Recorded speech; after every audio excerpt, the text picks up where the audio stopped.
வணக்கம். இன்றைய செய்திகள். திமுக அமைச்சர் ராஜகண்ணப்பன் காங்கிரஸ் குறித்து விமர்சனம் செய்ததற்கு காங்கிரஸ் பதிலடி கொடுத்துள்ளது. திமுக காங்கிரஸ் கூட்டணியில் 7ஆம் பொருத்தமாக இருக்கும் சூழ்நிலையில் புதுக்கோட்டை மாவட்டம் ஆலங்குடியில் திமுக கூட்டத்தில் பேசிய அமைச்சர் ராஜகண்ணப்பன், கடந்த 1967ஆம் ஆண்டு வரை காங்கிரஸ் ஆட்சியில் இருந்தது. இப்போது அவர்களால் ஆட்சிக்கு வர முடியுமா? கூட்டணியில் இருக்கின்றனர். காங்கிரஸ் கட்சியில் இருக்கும் ஒரு சிலர் உயிரை வாங்குகின்றனர் என்று பேசினார்.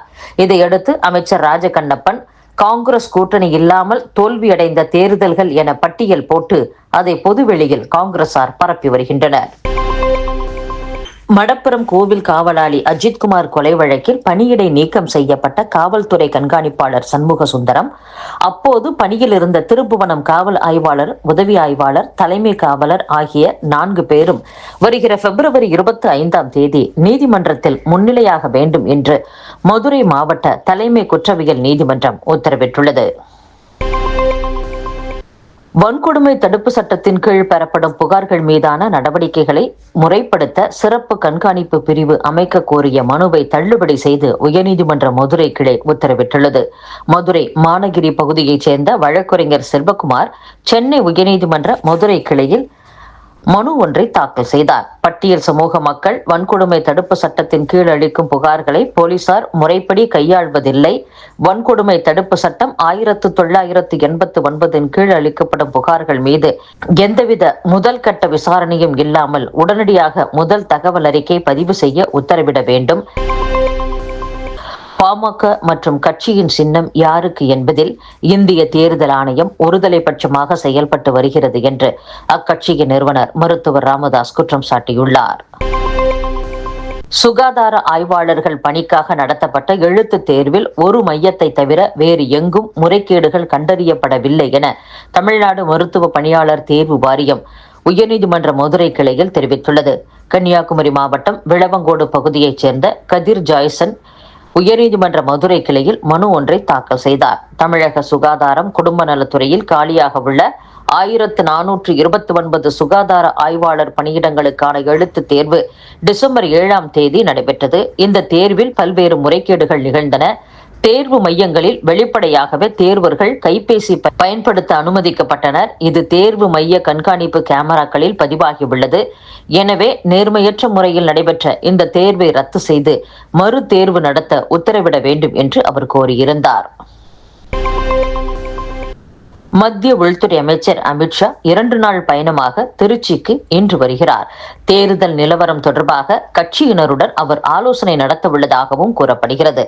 காரைக்காலில் நாளை நடைபெறும் பாஜக பொதுக்கூட்டத்தில் பங்கேற்பதற்காக மத்திய அமைச்சர் அமித்ஷா டெல்லியிலிருந்து விமானம் மூலம் திருச்சிக்கு இன்று இரவு வருகை தரவுள்ளார்.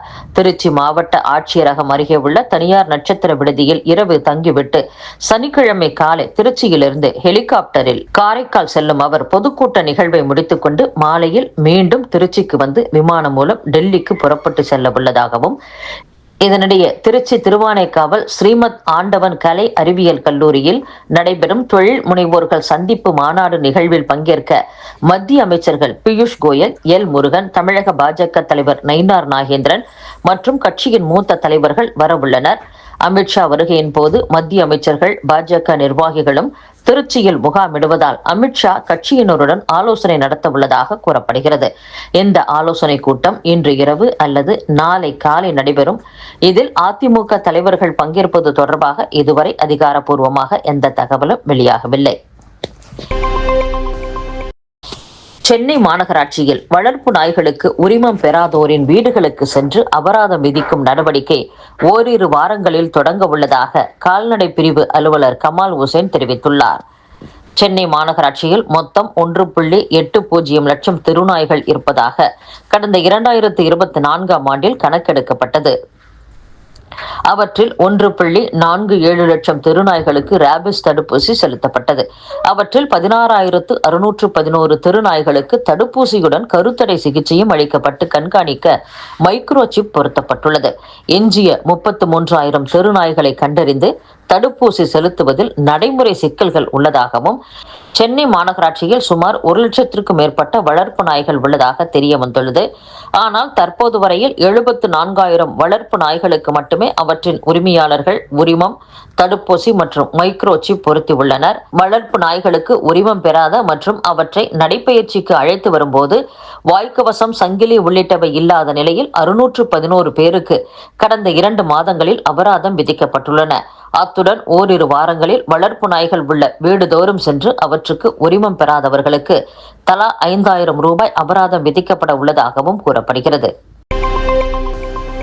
அணுசக்தி மூலம் மின்சாரம் தயாரிக்கும் நோக்கில் அதானி அட்டாமிக் எனர்ஜி எனும் புதிய துணை நிறுவனத்தை அதானி பவர் நிறுவனம் தொடங்கியுள்ளது.